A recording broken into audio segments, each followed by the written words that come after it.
Ladies and gentlemen, we're here. I'm part of the Kliq, isn't everybody?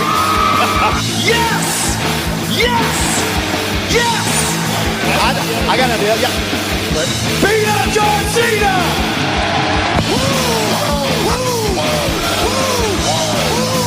Give me a hell yeah! Oh, a little bit of the bubbly. Too sweet!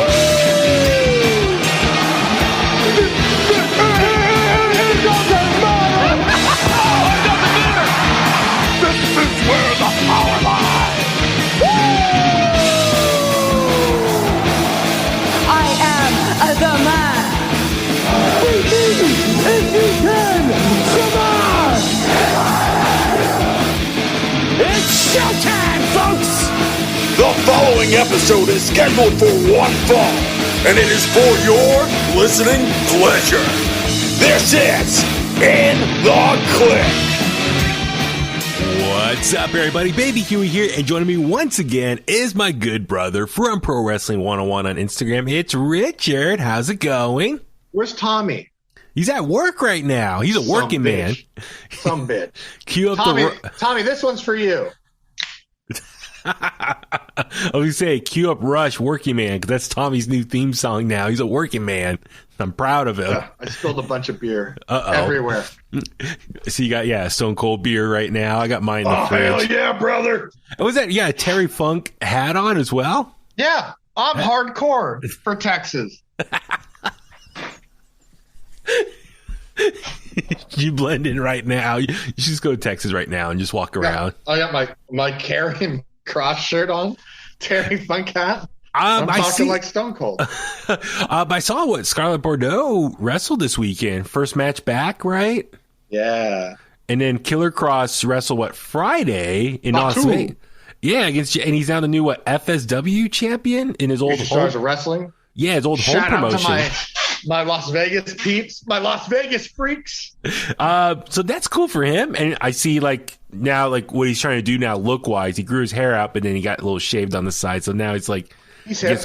Gonna be wrestling with the hair now, which I'm cool with. Something different. He's hip. He's happening. Kids still say that, right? Oh yeah, absolutely. Absolutely. I'm trying to think of some old 70s terms. Groovy, dude. Groovy. Far out, man. Far out, brother. What do you think Cross is gonna do next? What's his next big move?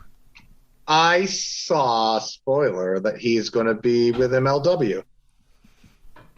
Yeah, I mean, I thought they were teasing that a couple weeks ago. They're teasing the Hourglass. Yeah. So that's good. Which to me is okay, Cross against Hammerstone, Cross against Jacob Fatu. Mm-hmm. I like that. Yeah, I mean, and I'm sure MLW probably has a little bit of a lighter schedule, or he can appear there and then go other places still. Yeah, that's with their contracts. Apparently, that's what they can do. So, I mean, I'd like to see him pop up. I wouldn't mind seeing him in Chris Masters in the NWA, or Cross against Trevor Murdoch is appetizing. I know there was bad blood with Impact when he was last there, and the whole contract. And do you think he still has issues with Impact Wrestling? Could he go back there? I think there's probably still some bad taste in their mouth. Okay. Keep in mind, it's Cross was only in WWE for a year, so right before then they were in Impact. So it's okay. I think it's a little fresh still. Okay, but if money's good, take the money. It'd be interesting to see where he can go. I wonder if he would do something like GCW or something, kind of with. I think so. I would. I think New Japan would be a great fit for him. Yeah, I mean, it would be interesting to see if he has he done much stuff overseas. I mean, I know he's done a ton in Mexico, outside the US. Mexico. I think he did some MMA for in Thailand. Oh, okay. I probably. I'll say probably. I don't know 100%. Gotcha. Well, nice little segue right there. Speaking of GCW, it was posted earlier today on all over GCW's social media handles that, and this affects us locally here in the Bay Area. Big announcement. I'm in New York. You're in New York right now? Yeah. Oh, wow. You see the Statue of Liberty behind me. I know. I see. Get some pizza. So anyway, really late here. I know. I don't know what time it is, but it's really late. No, but GCW made a big announcement. They are coming to the Bay Area, San Francisco, on Sunday, April 10th. That's pretty much all it says. They got the graphic here. It says GCW comes to San Francisco Sunday, April 10th. Info and tickets are going to be announced at a later time, and we'll be streaming live on Fight TV. So, hey, exciting news right there. GCW, you and I have talked quite a bit about them off the air. I know they've generated a lot of buzz over the last couple of years, and I know a lot of people kind of say they're like the third most popular wrestling promotion in North America, or at least in the USA right now. I'm kind of curious, where are they going to run? Like, where in the Bay Area? I know their owner teased, like, within a couple of days ago on Twitter, like, just said Bay Area. So I think a lot of people were assuming, okay, well, and they're going to come here soon. The post says San Francisco too, so it's kind of that whittles it down. So that's hard still. Yeah, so I'm kind of curious, like, what kind of venue? The problem with our area is most venues are theaters, so it's like everyone's facing one side. So unless you're doing the Cow Palace, I don't see them in the Chase Center. I don't see the Chase Center wanting to touch that. No. Unless our longtime close personal friend Jimbo knows something we don't know. Well, no, I was going to say, like, GCW, I know they just ran Hammerstein Ballroom in Manhattan a couple weeks ago. Huge success, and that was their biggest show to date. And that was, a couple thousand there. And that's tough to do. That was a big deal. That was on pay-per-view, all that stuff. I'm assuming it's probably not going to be something that big, but something probably fairly decent size. So it'll be interesting to see what they announce. And so, I mean, look forward to see where they can go. It's also tough because, like, I'm still trying to wrap my head around what didn't get shut down by the pandemic. So, venue-wise, yeah. So, like, I don't know. I can almost see them doing something in Golden Gate Park. It'd be interesting because I know, like, San Francisco is not cheap. So I'm wondering, like, something kind of expensive. So I wonder, would they do something like in Daly City or South San Francisco? And, technically it's outside San Francisco, but they'll still brand it as San Francisco. So if it's at the Cow Palace, it's close enough. And look, even if they don't do it in the main room at the Cow Palace, they have those side rooms that are pretty big, and you can get a couple hundred to a couple thousand people in those. I'm sure even if they do Cow Palace on the main floor, we've seen APW run a show there, and it just filled the floor around. You can easily get like 1,000 people. 3,000 or 4,000 people. Yeah, you get 1,000, 2,000 on the floor, and it'll still look pretty full, and that's all you need. It's plenty of space. So yeah. Would you be interested in going? I'd be down to check it out. I'd be down, 100%. Okay, cool.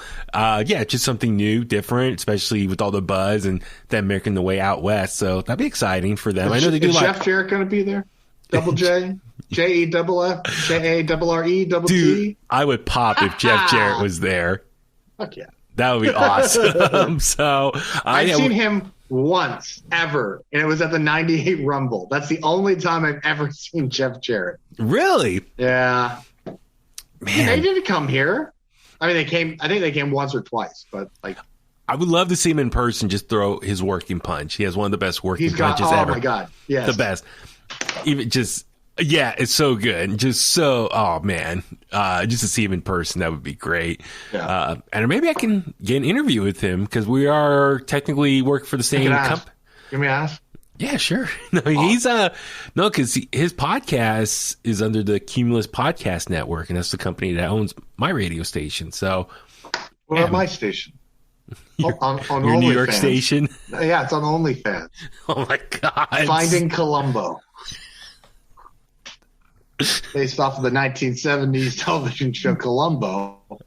Oh my god! So got no interviews, 110 episodes. No one's listened. I got like one like.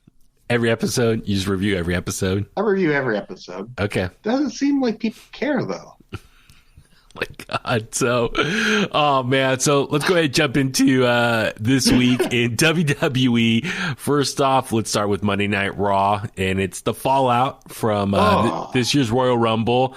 And the show started with a bang, and I kind of like the trend as of late. Like for the last month, ever since, day one, Brock Lesnar more or less kicks off the show. So that makes things very entertaining. But it was interesting. So, it's so weird to see babyface Brock because he just lost the belt and he's not mad.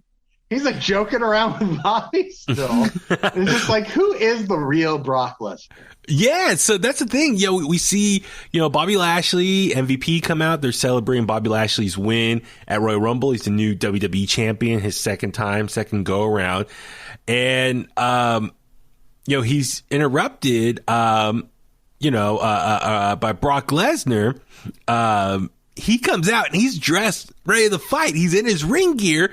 And he wants another match with Bobby Lashley. He wants a rematch right there and there. And Adam Pearce is in the ring, and Bobby wants to fight, but MVP's trying to stop him. But what you think of this promo here? Brock Lesnar, it's amazing how well he could talk on the mic, and I think a lot of people for years thought he couldn't. And that makes you wonder, man, how many years did we miss out of seeing Brock Lesnar cut his own promos instead of Paul Heyman? But I really enjoyed seeing him go off here. I dug it. I think clearly Paul Heyman's there for comfort, right? And yeah.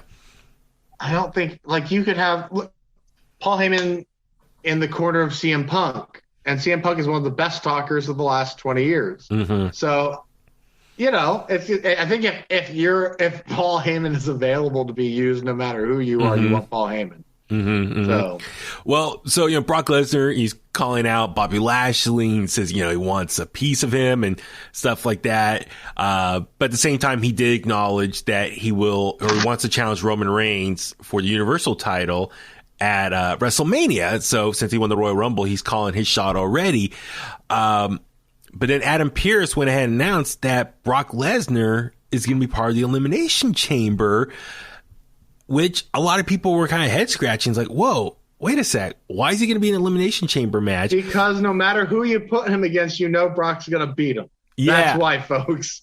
Why? You got to pay to watch Brock. And actually, let me ask you this. So earlier that day, early Monday afternoon they tweeted out and put on social that Bobby Lashley was going to be defending the WWE Championship at Elimination Chamber inside the cage. So a lot of people were like, whoa, that's kind of odd that he's going to defend the title there versus the last few years. They used that as a way just to the winner of the Elimination Chamber become the new number one contender for the other title that the Royal Rumble winner doesn't go after. So I think a lot of people were like, that kind of sucks for Bobby Lashley. He just wins the title at Royal Rumble and 3 weeks later he has to defend it inside Elimination Chamber. He's not going to lose it. I'd predict that the Bloodline and Cedric Alexander and Shelton are going to jump in. Oh, you think everyone's just going to jump in there? Remember when Undertaker took on Yoko and they had everybody come out and jump the Undertaker so they could push him in the casket, and he ascended into the heavens? Oh, yeah. Was he on the screen, right? Yeah. Jeff Jarrett, doink, bam, bam. Everyone's out there. So, I think for Brock Lesnar, he's very much motivated. He wants it champion versus champion at WrestleMania when he takes on Roman Reigns. So he wants to be Bobby Lashley inside Elimination Chamber, become WWE champion again, go up against Roman Reigns. So I don't know. It's like a lot of people were upset when they hear this new motivation for him, when it's like creatively he was WWE champion a week ago. Why not just let him keep the title if you want to do champion versus champion? So I think it's going to wind up being the same thing that we saw when Bobby won his first belt, where we thought it was kind of exciting, and then I think everyone felt deflated because they felt like, well, he's just going to lose it at the next show. Mm-hmm. And then Bobby held it for an extended period of time. 6 months, yeah. And you could even when we went to the Chase Center in San Francisco, Bobby, there was an energy in the crowd for Bobby Lashley that there wasn't for anybody else. Yeah. Usos got a good reaction because they're hometown guys, but Bobby was like, people were like, that's the guy. Oh, yeah. That is the guy. God, when he's in his suits, even this week he had a flowery black and red suit. He looked great. I think Vince sees that. I don't think that Vince oversees that because like Bobby in the ring is not great on a microphone, but Bobby one-on-one in an interview outside, like Bobby with Renee Young when they did that sit-down interview was really, really good. Mm-hmm. And I feel like Bobby is the kind of guy like The Miz that will go on talk shows with the company and make them look good because he can speak well to regular people one-on-one. Mm-hmm. Brock won't do those interviews. Maybe now, I don't know. So here's the thing is I think a lot of people, and I, to just go off what I just mentioned a second ago, a lot of people were getting upset. It's like, wait, so if Brock is going to be Elimination Chamber and if the creative plan is to do champion versus champion, winner take all at WrestleMania, is this foreshadowing that Brock is going to win the WWE Championship at Elimination Chamber, take it off Bobby? I think a lot of people are upset because, like, what? So that means Bobby's only going to get a 3-week title reign.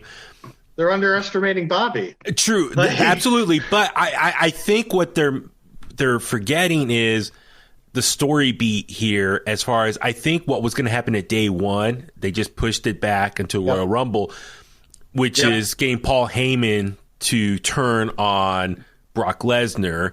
So I also want to point out that I put out a poll and WWE put out a poll for who do you think is going to win the match between Brock and Bobby, and overwhelmingly it was like 88% on my page that people said Brock would win.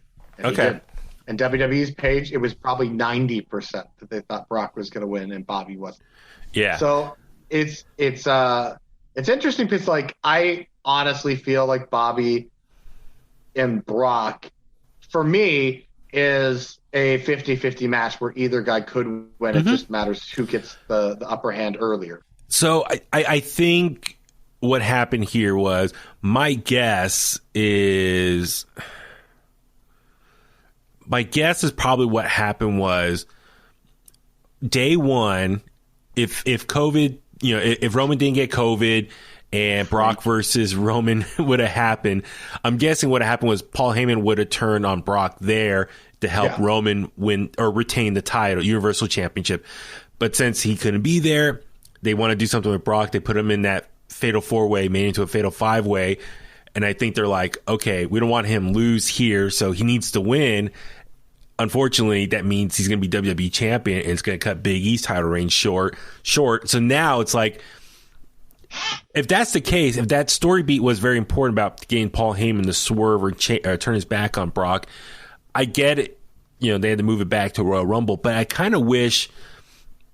I don't know. I just kind of wish, why take the title off him at Royal Rumble? Well, no, I get it. I mean, you needed that story beat of Paul Heyman turning. Yes, exactly. Because then you'd have to wait and do it for WrestleMania, and you want to, and then you want that story before Mania and to build towards it. Because like, as we'll talk about with SmackDown, Paul explains himself.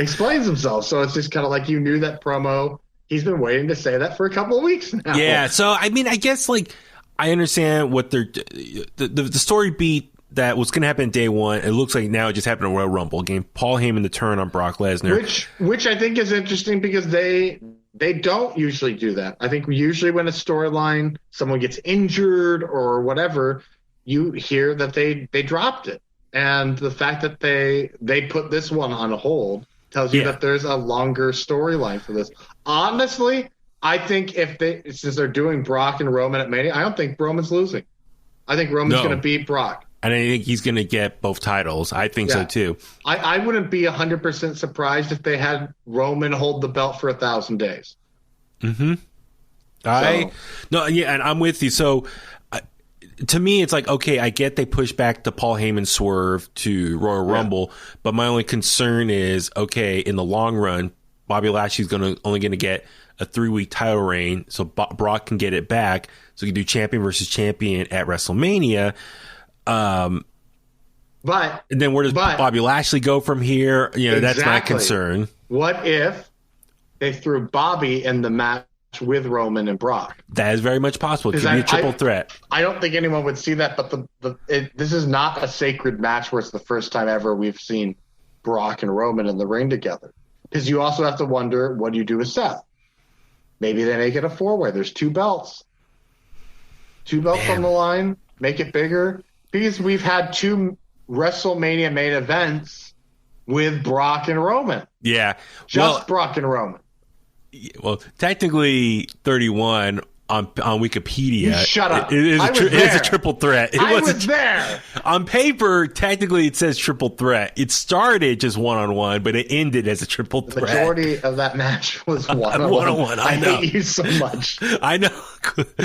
Technically, it ended as a triple threat. Yeah, it was the last minute or whatever it was. But so no, I think you and I both agreed that what happens at WrestleMania, we still think Roman's going to win, probably walk out both as a double champion. Do you think they unify the title into one, or just still keep it separate 2 titles and he just appears on both shows? I think at this point they've realized they want 2 world titles. So I would imagine this is an excuse to put Roman on both shows, because honestly, which is really weird to say, I feel like we don't get enough of Roman Reigns, which is like, because we get a lot of him on SmackDown, but it's like it doesn't feel like enough. I wouldn't be surprised if, listen, at the end of the day, it's about TV deals and trying to keep USA and Fox happy. I wouldn't be surprised if for Roman's current star power, they make him a double champion. Therefore, he has to appear on both Raw and SmackDown. That way, both networks are happy. They're getting the top guy. Wow. And also, I think the makeup, I wouldn't be surprised if Brock is then gone for an extended period of time post-WrestleMania. So that's why I don't see him keeping the title after WrestleMania. And then it adds more godlike, aura to Roman Reigns, the double champion for, as you say, could probably go 1,000 days. They probably break. Well, they probably wouldn't break Bruno's record, but still, like a very long time. Break Walter's record, or excuse me, Gunther. So I think that's ultimately what's going on here. I'm excited for Elimination Chamber because you can easily argue this is probably most star-studded Elimination Chamber match in quite a while. Those Saudi shows, as much as people want to complain that they're even there, those are WrestleMania quality matches in Saudi every time they go over there. Like, if you can separate yourself from like the political reasons, excellent shows. Yeah, every single one of them. So okay, Shane McMahon is the greatest wrestler in the world. I learned. From his time He's no longer with the company. He's unemployed now with them. Yeah, apparently. Allegedly. When I read it on the interwebs. Yes. So, okay. So, Elimination Chamber for WWE Championship. We got the first 2 opponents. Bobby Lashley, Brock Lesnar, and then the rest of the night, it was qualifying matches. So, let's just recap the other 4. So, we saw... There's one I want to talk about. You want to guess which one I'm ready to talk about? I don't know. Well, okay, go ahead. Let's go through it. Go through so Austin Theory took on Kevin Owens. Austin, that backdrop on the steps. So Austin Theory won here, so he's going to be in the match now, which I'm sure Vince McMahon, kayfabe storyline wise, is very happy to see fluffer, him. Yeah. Kevin Owens. Oh well, I don't know what's going to happen with him next. We saw Riddle take on. Kevin's got to win that U.S. belt. You think so? I think that's there's a slow build to that. Okay. We saw Riddle take on Otis, and Riddle end up winning, which wasn't there. It was what happened to Randy Orton? That was good. I don't know, but that was a good match. I was surprised. It was a great match, but Randy Orton, he was just at the Royal Rumble, then he was on Raw this week, and I thought, wasn't it supposed to be, did you get a vibe from Otis with this match particularly? Like, Otis is a big guy. I get it, clearly. But did you get a vibe from Otis that he was kind of matched up with Earthquake? Smaller Earthquake? Oh, I don't know. The way he was kind of dominating Riddle throughout the match. Before I forget, so before the Riddle-Otis match took place, we saw Riddle and Chad Gable. No! do a 50-lap scooter race around the arena. And Riddle, when they come out to the finish line, Chad Gable looked like he was going to win, but he falls, and then Riddle passes him. Riddle pushed him. And then because Riddle pushed him, he would have won if Riddle didn't push him. He cheated. We saw Otis come out and clobber Matt Riddle from crossing the finish line, and then Chad Gable ends up winning. So, but I thought wasn't Randy Orton supposed to do the scooter like last week? I thought they kind of established that. I don't know. I can't remember now. But so anyway, it was just the Royal Rumble happened in between. It's like, No, but it was interesting. Like Randy Orton wasn't here to be part of this second round of the Academic Challenge. So that was one thing I just kind of was like, that's kind of odd. I got a question for you. Mm-hmm. So apparently Kurt Angle had said something that he is going to be on TV for the next 3 weeks. Yeah. Is this what he was supposed to be on TV for, is what I'm guessing? I'm not sure. Yeah, maybe appearing. No, just asking for an opinion. You think? Oh, no. Actually, I did hear a rumor that originally the Academic Challenge was going to revolve around the 3 eyes, I believe. I think that's what originally was supposed to happen. Because he was at the Royal Rumble. He was there backstage, but they didn't use him. Yeah. I loved R-Truth in this segment. I think the Bengals are going to win. Oh, that's right. He was at the finish line. That's right. So, because Riddle got knocked out by Otis, they ended up having a match afterwards. Yeah, no, great match. Good match. Really good match. Let me ask you this, though, because Otis, since he joined Chad Gable, Alpha Academy, really dropped the whole goofy side of him and became more serious. But now we've seen little parts here and there in the last few weeks. He's kind of, the old Otis is like leaking out a little bit, which I'm kind of okay with. It's hard because with him and Chad, you really have to be paying attention to the WWE YouTube page. Because the behind the scenes stuff with those two that's not making TV is really good. Okay, so Riddle wins, so he's down in the Elimination Chamber. And then last up was... Which I think is interesting because this is the first time Riddle's had a title shot. Yeah, I'm trying to think. Am I missing anyone here? Hold on. How long do you think it's going to be until Riddle's a main event guy? Because he is. He's clearly going to be a main event wrestler. I still think... I wonder what might happen is I bet Riddle wins Money in the Bank this year. Yeah, I can't think of that. And I think Randy Orton's probably going to help him, like, I'll guide you to... Because he can't... This is where you and I differ. I think they're gonna. That's gonna be a featured match at Mania, Riddle and Randy. Okay, but Randy Orton, remember, he cashed in a Money in the Bank before, so he's knows how to do it. So maybe he can guide Riddle like a big brother, mentor him, and then maybe Riddle cashes in, and then Randy Orton, costs him or something like that, and that leads to a match. There's something that could be there. I think because there was rumors that Riddle might win the Royal Rumble. That didn't happen. Obviously, Brock Lesnar wins, but I think another way getting to that spot to propel him to the main event scene is the Money in the Bank.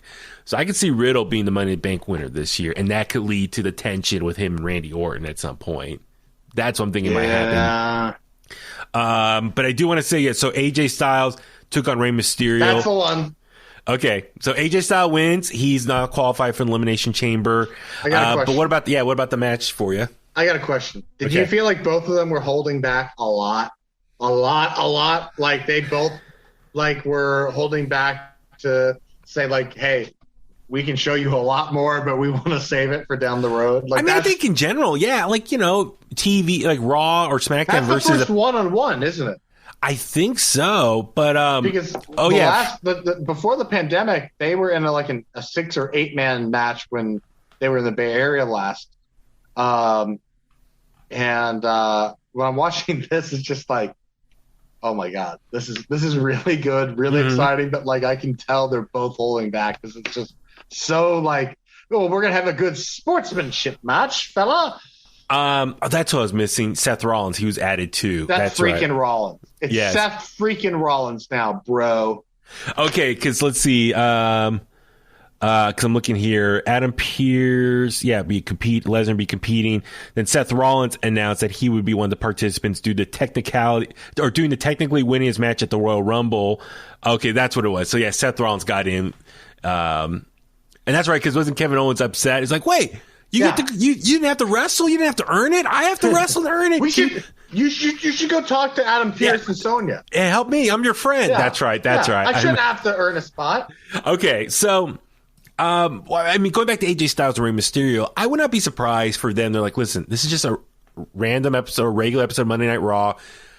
We're not going to give you everything on free TV. We'll save the bigger match on pay-per-view. It was also a 2 or 3 segment match on a Monday Night Raw. And Jimmy Smith and Byron and Corey were all really hyping it. These two are both legends, clearly. Mm-hmm. Oh, yeah. Which is like, I'm watching it, I'm just thinking, Ray's got 6 years on AJ in terms of being a professional wrestler, which to me is just like batshit crazy.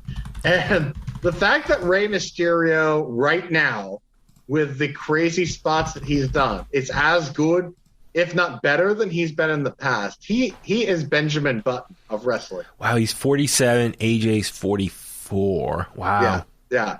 And remember in 1998 when they said the Road Warriors were old? Yeah. And they were this... I just remember growing. Yeah, no, I remember growing up. Like when a wrestler hit 40, they were like old, like really old. Like, because didn't Tully Blanchard retire like at 30? Well, he couldn't get booked anywhere. But I mean, there was like I remember back in the day growing up, like wrestlers once they hit 35, that was kind of like all right, the beginning of the end of their career, their run. So that tells you how good those two are, though. Oh, and just how well I think wrestlers take care of their bodies now. Yeah. Ray said that his mobility got better when he took off his knee braces. Oh, really? Okay. Which is funny because it's just like he tried it a few times and he's like, I'm not hurting myself. I don't feel like I feel better without the knee braces. And he dropped the weight. Yeah. He bulked up for a while. Mm-hmm. So, as of right now, the Elimination Chamber match for the WWE Championships can be Bobby Lashley, Brock Lesnar, Seth Rollins, Austin Theory, Riddle, and AJ Styles. So, yeah, that is arguably... Austin's getting eliminated first, right? Probably, yeah. But I mean, but like star-studded Elimination Chamber, that's probably one of the top 3 right there as far as just names alone. So now as far as will it deliver from in-ring performance, that's yet to be seen. But I mean, I'm with you. It feels like the most star-studded since the first one.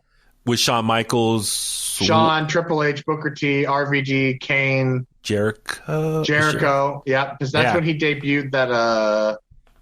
Was it a drowning pool theme or something? I don't remember. It doesn't matter. I'm trying to remember. They were big at the time. Saliva. It was Saliva. Yeah, okay. Yeah, November 17, 2002. Shawn Michaels. Yeah, Triple H, Jericho, Booker T, Kane, Rob Van Dam. Yeah, Rob Van Dam smashed Triple H's throat. Yeah, man. So, no, I mean, this it can be argued is like probably one of the top booked or lineup of participants for the Elimination Chamber. So, and then last thing for Raw we can just touch on here.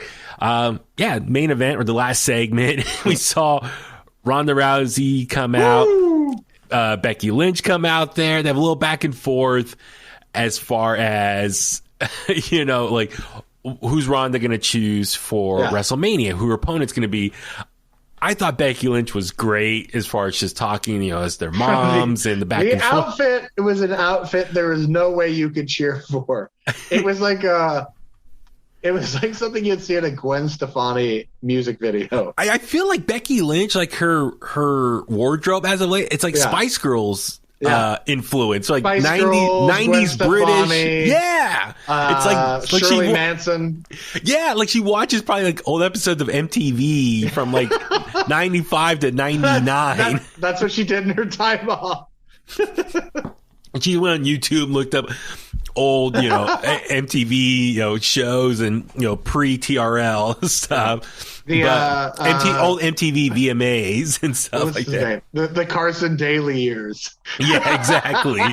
So, big thing. Ronda Rousey comes out to the ring, and then Becky interrupts her. They go back and forth. Good. So Becky Lynch explained that she would be the only real choice for Rousey to challenge in WrestleMania's main event.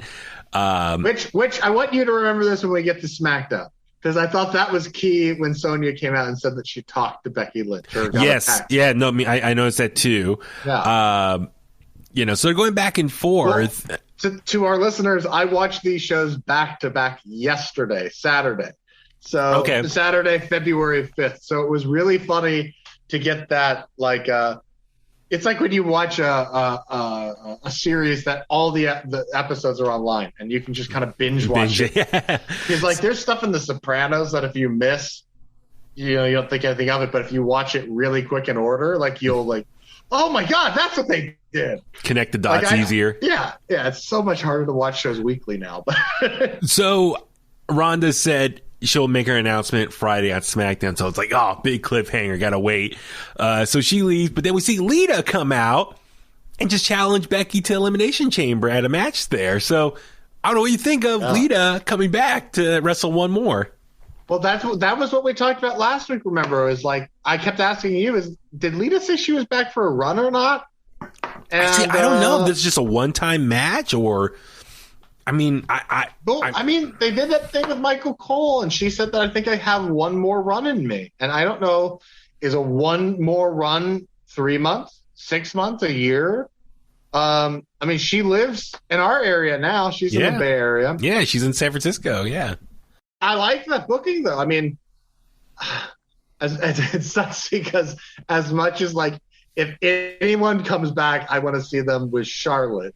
Like, I like this because right now Becky is really, really in her prime, which you would not think post-baby someone's going to come back in the prime of their career.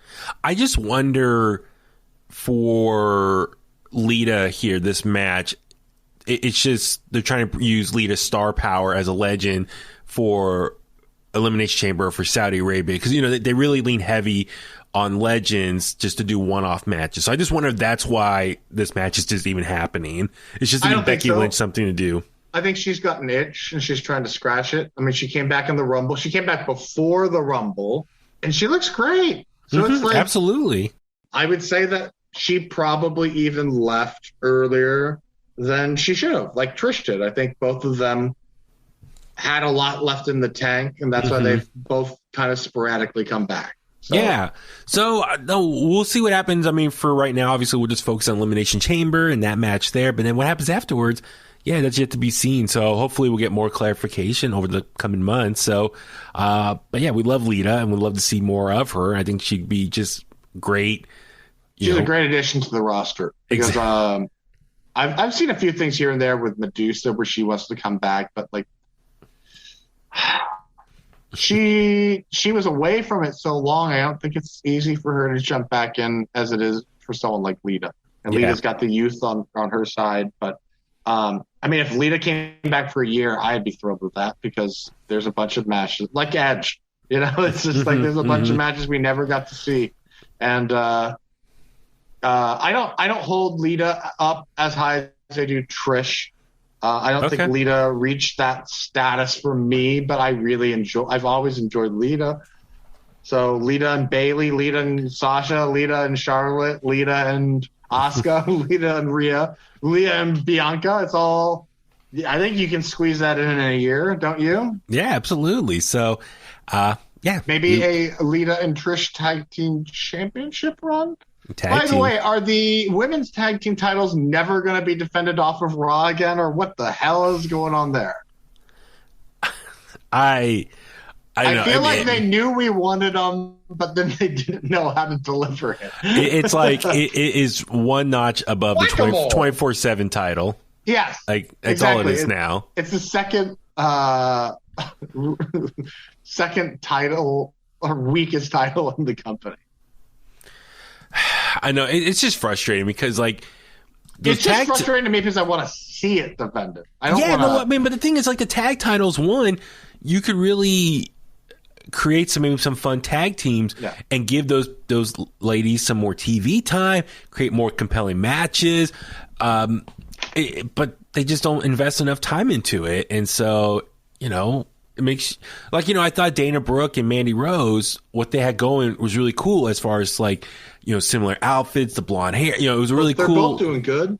Dana's a 24/7 champion, and Mandy's the Black Rose. Yeah, women's NXT women's champion. So So yeah, we shall wait and see what's next for Lita. Let's jump on over to Friday Night SmackDown. So very much like Richard, we're binging right into SmackDown here. Wait. Did you see? I don't know if you talked about it on your other show, but did you see that Keith Lee and Mia Yim got married? Oh, Congratulations to those two. Yeah, I acknowledge that. Yeah. Congrats to them. Well, I didn't get to acknowledge it, so I'm here to acknowledge those two and have a harmonious marriage. That's awesome. No, I'm very happy for them. So what's next for them career-wise? That's yet to be seen. So no kidding. Yeah, it'd be interesting what they go next from here. But if you're following Keith Lee on Instagram, I'm sure you're confused. Yeah. So on SmackDown, the opening segment, we saw the Bloodline, Roman, the Usos, and Paul Heyman come out to the ring. And yes. Acknowledge me. Oh, thank you. So Paul Heyman just cuts a promo and he pretty much just explains himself for his decision to turn on Brock and realign with Roman Reigns. More or less, he's just keeping, storyline as kayfabe as far as, when Roman fired him and set him off, let him go. Roman made the right decision because when he originally said he wasn't protecting Brock from Roman, he's protecting Roman from Brock, that pissed off Roman. He fired him. But Paul Heyman realized he was wrong for that. And he realized, it takes a big man to admit their mistakes. Well, in the last 20 years of pretty much working with Brock Lesnar, he realized Brock as of late is not the same Brock. He's not taking things as serious. He's being more goofy. All play up on how much we love babyface Brock right now. And so he realized, Roman can easily destroy Brock Lesnar. So he realized he's better off, aligning with Roman. So, Richard, I would love to get your thoughts on Paul Heyman's explanation of realigning himself with Roman Reigns and realize I made a wrong decision he thought in a perfect world, he was going to work with Brock on Raw, Roman on SmackDown, but he realized Brock is not the same guy as he once was, the same beast, incarnate, all that stuff. So he realized he needs to drop him and realign with Roman. And luckily Roman stuck his hand out for forgiveness and brought him back into the bloodline. So, yeah, what do you think of his whole explanation for his actions? I love it because if you're listening to the crowd, you can feel them getting more annoyed with Paul as he's saying it. And here's what's really go back and watch it. Or if you haven't seen it yet, watch it because it's really interesting to watch the Usos and Roman and the expression on their faces as soon as Goldberg's music hit. Because all three of them looked like teenagers that were nervous to see someone in the locker room. I found that to be really interesting because, you could see both the Usos behind Roman, they're just doing this with their covering their mouths and it's just this is a total markup moment for those guys, which I thought was really cool. Well, okay, as far as Paul Heyman though, I will say this. Paul's explanation was brilliant. I mean, it made perfect sense. He realized he was at fault and that he should not have never gone back to Brock and realized which is the ideal scenario that they gave you from the Rumble with Paul handing Roman the belt the way he did it and acknowledging the tribal chief as he did at the Royal Rumble and then cuts that promo that Brock hasn't always been there for him, but he's always been there for Brock. Roman's always been there for me. Yeah. And Roman is the future. He's the present and the future. Yeah, he's a new shiny toy.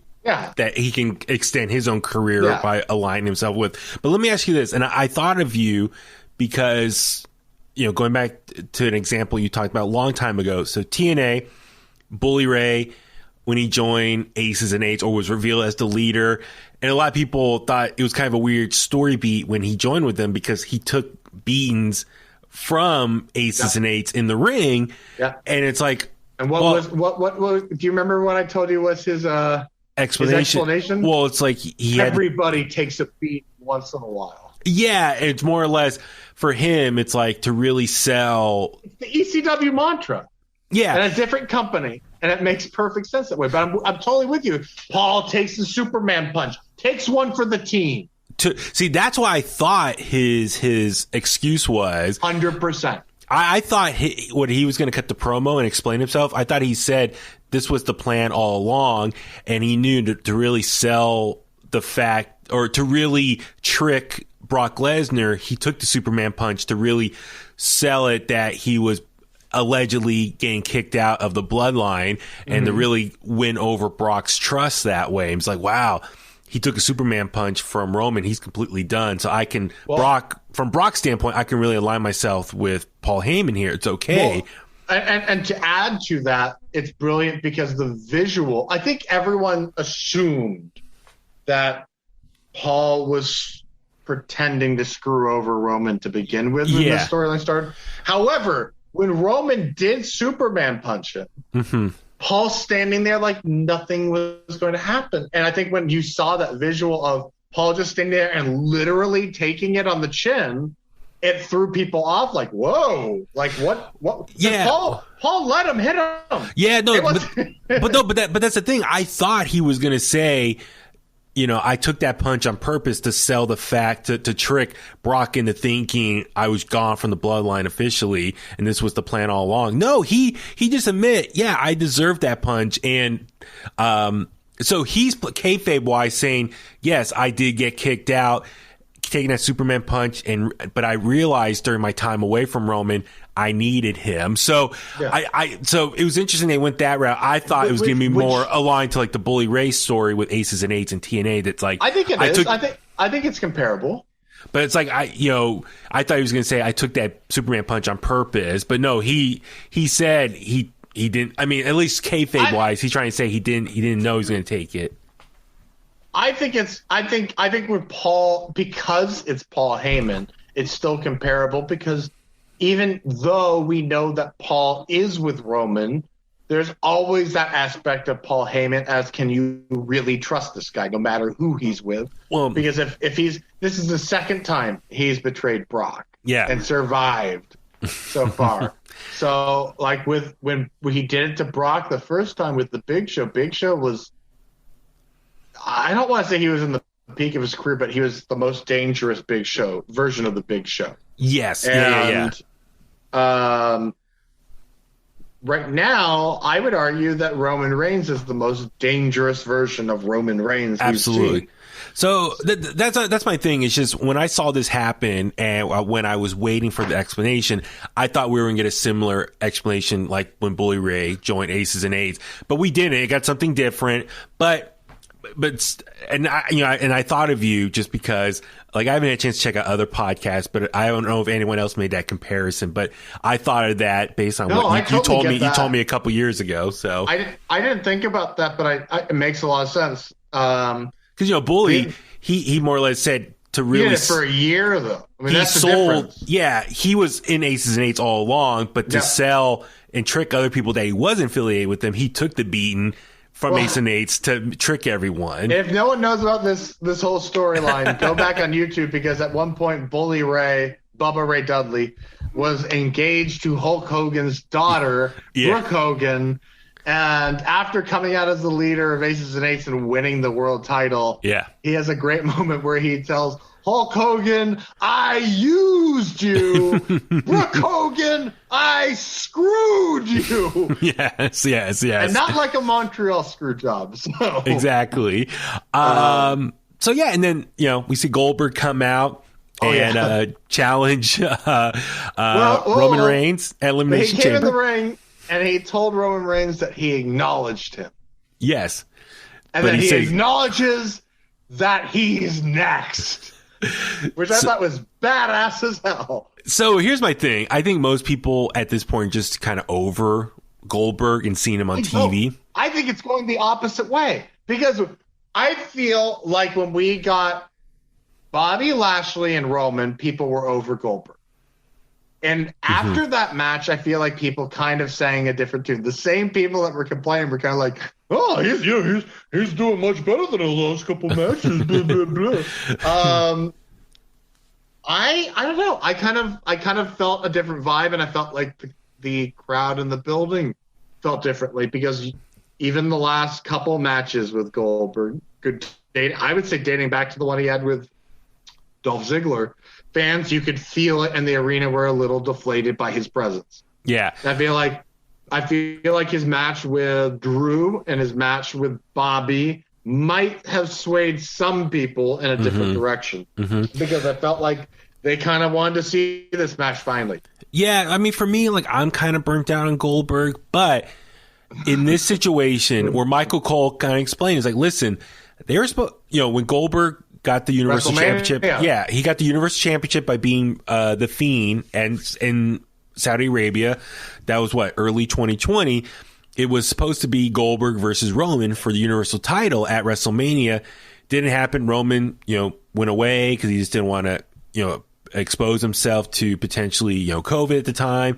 So Braun Strowman took his spot, and then Braun ultimately took the title off Goldberg. We all know that. But yeah, so that was a match that we never saw happen almost 2 years ago. So it makes sense here. It's like almost 2 years in the making, the match that we've been waiting for. So in that case, I would say I'm okay Brock with that. Lesnar of 2 years ago, I'm not interested. But Brock Lesnar that bulked up in the last year, who took on essentially the Hurt Business, if we get that version, look, Goldberg's not going to win. We all know that anyway. We're not going to get Brock and Goldberg 3 or 4 at WrestleMania. We're going to get Roman Reigns and Brock Lesnar 3 or 4 instead.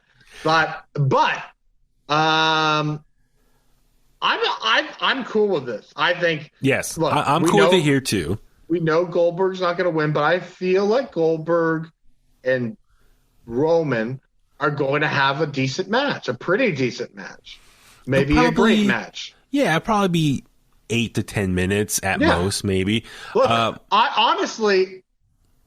feel like outside of Diamond Dallas Page, Bobby Lashley gave Goldberg his best match. And I don't think Bobby Lashley's as good of a wrestler as Triple H is, but I feel like Bobby gave Goldberg a match that is kind of brought people back to the table for Goldberg. Yeah. And I will also say, I mean, I don't give a crap that Goldberg's old. He looks like Goldberg from 1998 right now with a gray beard. Goldberg, I know, I think he said in an interview he had like one match left on his current deal with WWE. So I don't know but Saudi pays different, so it might be. So yeah, I'm not kind of then another. Yeah, so I'm not quite sure what's next for him. If this is it, next or WrestleMania. So it'll be. But yeah, I agree with you. He's not. Roman's not losing here. No way. I would say depending on how this match goes, if this match goes as well as the Bobby match went. I wouldn't be surprised if they sign him for another few matches. Yeah, because honestly, I went into the Bobby match thinking it wasn't going to be as good as the one he had with Drew, because I felt like the Drew one, even though the bell to bell wasn't that great because it was shorter, but there was brawling outside the ring before it happened. I feel like Goldberg really redeemed himself with the last one, and if he can do it again, I don't know. I feel like even Goldberg coming to WWE the first time didn't look like Goldberg when he wrestled Bobby. He was a lot thicker, and it was just this guy is here to eat some people up. Yeah. And I think that's what pumps people up. I don't think fans really give a crap if Goldberg is trim, because he doesn't do a lot anyway. But if you see a big bulking beast, I mean, that's exciting. That's oh my God, look at this dude. He's 50 and he looks like that. So 50s. Yeah. So last segment of this week's SmackDown, we saw Charlotte Flair come out, Sonya Deville, and as you mentioned earlier, Sonya Deville just said, "Oh yeah, Ronda and Becky are going to have a match." Yeah, Becky Lynch texted me earlier in the day and said that Ronda accepted her challenge, and I was like, "It's over, it's over." And I was like, "No, I mean, really?" Because Ronda said she was going to make her decision on Friday. She was gonna, she told Becky on Monday she was gonna make her decision on Friday. So it was just what's Sonya Deville doing here? But then more or less, we see, Sonya in the ring, Ronda come out, confront Charlotte, back and forth here. More or less, Ronda announces, you're the first person I want to go after, and I challenge you to a match for the title at WrestleMania. So it's official. Kind of a dig. Charlotte said, baby. Charlotte said she was going to challenge, or she the champion, was challenging Sasha Banks. Yeah. So previously, who else is at that level for WrestleMania? Yeah. So that was kind of interesting. So it's like, okay, well, a couple things here. What do you think of, Ronda and Charlotte for the SmackDown title at WrestleMania here? I really wanted Ronda and Becky at WrestleMania in my head. And then when Ronda came out and I got to see the visual of Ronda and Charlotte face to face, and Charlotte gave that line that being a mother changed you. You think your baby's so beautiful, but my baby, the belt, is more beautiful than your baby. Yeah, great. To me, I at that moment, I completely forgot that Becky was even challenging or as a possible opponent. As a possible opponent. I'm just in my head. I'm thinking that is one of the night's main events. Period. End of story. Yeah. Oh, that's definitely night one. That's night one. Yeah. So and if you remember, Survivor Series 2018, Charlotte beat the ever-loving crap out of Ronda Rousey with a kendo stick. Yeah, we talked about that last week. Yeah, we did. It was a really good match that got ruined by Charlotte Flair hitting her and getting disqualified. So the fact that it's going to be a main event WrestleMania match, that is more of a WrestleMania main event than Becky. Yeah, so it was interesting. As good as Becky is in the ring right now, I feel like she's lost her steam as being a megastar. And that's a whole other issue. Yeah. Charlotte Flair is a megastar no matter what because of her last name and her ability in the ring. I think no matter what, Charlotte Flair is the best women's wrestler on the planet, but she is still a megastar. Yeah. She is probably the biggest star in the company outside of Roman Reigns, Brock Lesnar, and Ronda Rousey now. So it's just interesting, Ronda said she wasn't going to let Flair or DeVille, dictate the whole conversation. And Ronda made it clear that she owed a lot of superstars on the roster a beatdown and said Charlotte wasn't special, but just first. I was like, wow. She's like, she probably has a list of names she wants to check off. Did you notice the difference in Ronda's demeanor on Raw and Ronda's demeanor on SmackDown? And I was going to ask you, on her two appearances this week, a lot of people thought a lot of people did not like her appearance on Raw. It just felt like she just felt I felt she felt robotic. She didn't seem really into it. This promo was better, a little more fiery, motivated. Well, so I don't know, maybe she saw the criticism and made sure to perform better here. She had a slogan in the UFC, and she made a T-shirt for it that I remember she wore out in the UFC that was like, "Don't be a do-nothing bitch." And she came out on Raw very much focused like she's going to fight on Raw, like she did at the Royal Rumble. Didn't acknowledge the crowd too much, and she came in, cut a promo really quick. On SmackDown, when her music hit, she came out with a big grin on her face. Like a Cheshire cat. And smiling, pointing at people, high-fiving people down the aisle. And it just felt like they were setting her up for this babyface run right off the get-go. Yeah. And it was done perfectly, but she's in there with the best female heel in the business because there is no one better than Charlotte Flair, and there's no denying that. So it's, then a fight broke out, in the ring. Let me ask you this. Real quick, before we get to that.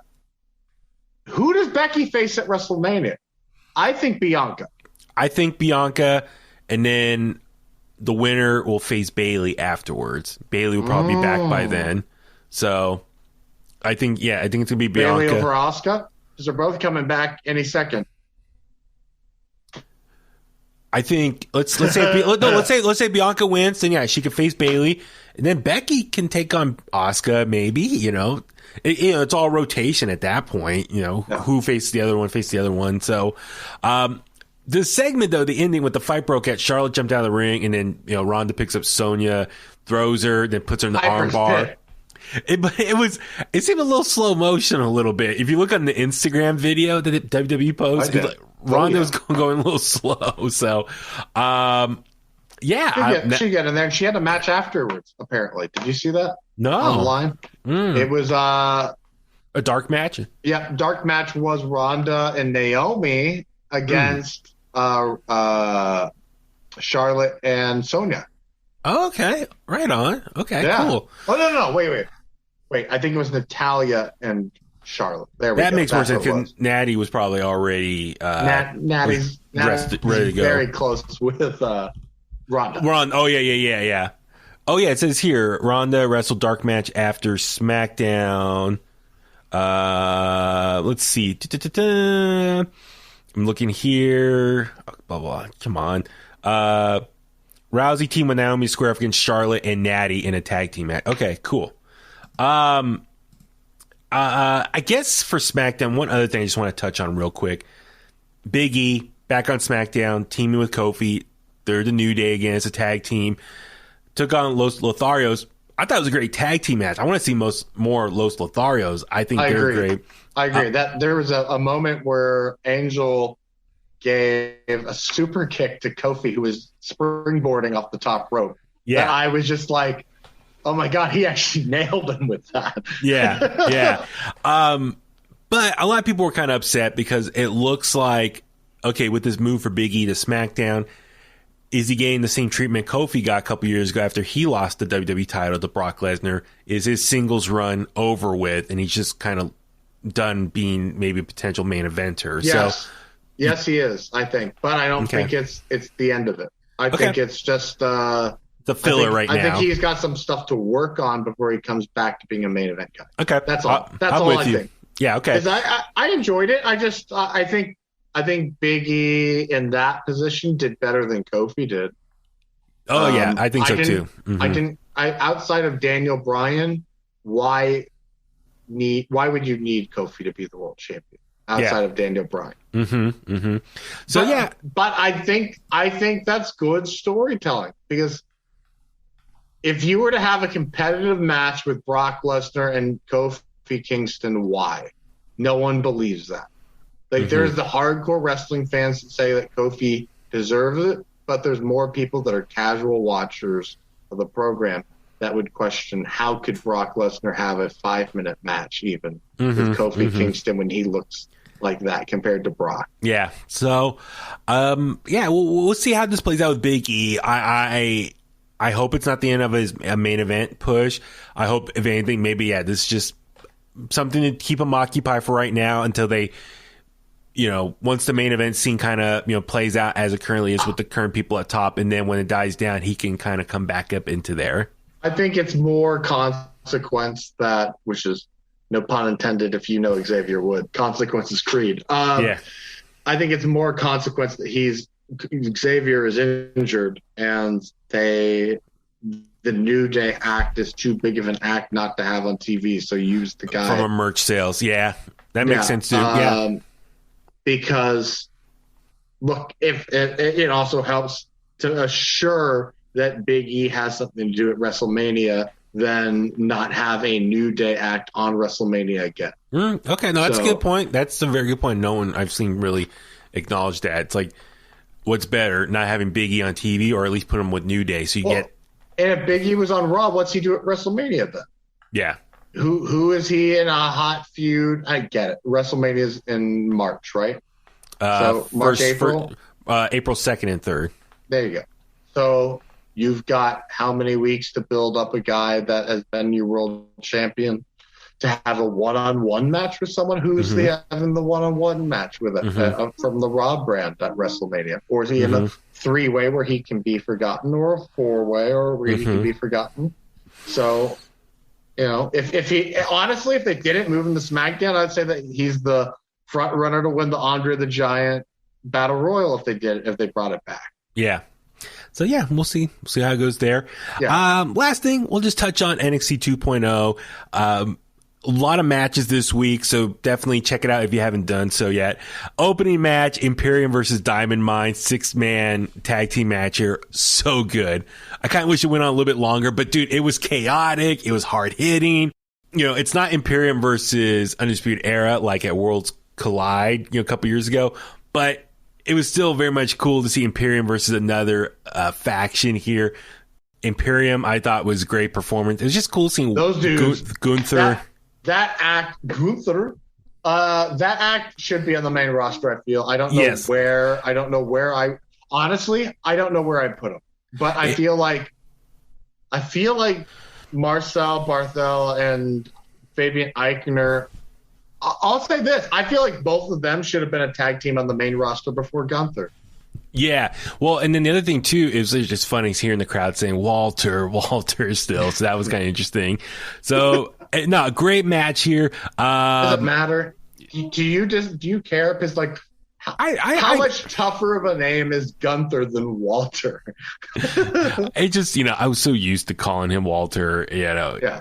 Under but like the range of the fan base, I don't think extends that far for Walter to mean much to them.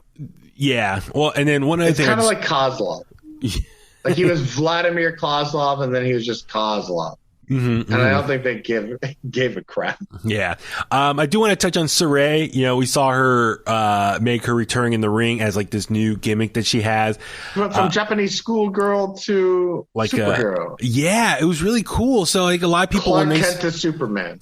Yeah, I guess you could say, yeah, Clark Kent, Superman type of look here. I think a lot of people saw her in like a schoolgirl outfit and they're like, whoa, no, she's going to wrestle in that. Yeah. No, that's not the case. That's kind of like, her Clark Kent look. I love the way I saw that played out where she's walking in the back, looks at her charm on her neck. Yeah, her necklace, her pendulum. Yeah. It looked like she walked into these bright lights and then she came out with different color hair and like really fresh outfit. And I was like, damn, she looks good. I loved it. It was just, like it turned into like an anime type superhero. It was so cool. Yeah. I loved it. It was so cool. And I think a lot of people were like, whoa, that is awesome. Like the transformation. It really sets her up as like this superhero, this badass, and she still has like the same moveset in the ring, the drop kick that she's known for. And so what's cool is, with NXT, sometimes people when they debut, they have like their initial gimmick, but after some time, it needs a change to really launch them into that larger star power. And I think this could be something really awesome for Saray. And I think the fans will really connect with her more. So I'm really excited for that. And, we saw Braun Breaker team up with Ciampa, take on Legado del Fantasma. I hate you. I hate you so much. It's going to be interesting, seeing Braun Breaker partner with Ciampa, because he asked Ciampa, like, why are you helping me out? And he says, I know what it's like to be at top by yourself and everyone wants to come after you. So he wants to help him out. And that's the thing. I was like, I don't know if I trust him long term. Nope. So, we've seen Ciampa work with, Thatcher. They beat the crap out of each other, then they become partners. So it's like another incarnation of that here with Braun Breaker. But yeah, I kind of don't trust him here. Same thing with Riddle and Randy Orton. You just know that at some point Randy's going to turn on him. Yeah. We saw Kaylee Ray hunt down Mandy Rose throughout the night, and she wants a title match for the NXT Women's Championship. It looks like it's going to happen next week. So looking forward to that. My one thing is when she poured the spaghetti on her, you saw she like slipped and almost missed Mandy Rose's head. It's so wrong. Oh. Her hair looked great, and she just messed it up with spaghetti. So, yeah. Who does that? Looking forward to NXT 2.0 next week, see what they can do there. But for us, let's start wrapping things up. Richard. Where can the Kliqsters find you online? You can find me on Instagram at Pro Wrestling 101. And please also follow Tommy at Iron Fist. 1982. 1982 is what I was going to say. And support the Bounty Hunter Brothers, who does the music for the opening of the show. And I'm Baby Huey. Follow me on Facebook. And please send your hate mail to me at Baby Huey 83. Yes. On Instagram, Facebook, Twitter, Follow me on Facebook at Baby Huey Official, Twitter and Instagram at Baby Huey83. For everything else, subscribe to In The Kliq on your favorite podcast platform, especially on YouTube. Watch the videos, smash that like button, leave a comment there as well. Email us inthekliq@gmail.com. We appreciate all the support. And on that note, let's go home. And that's the bottom line because Huey said so.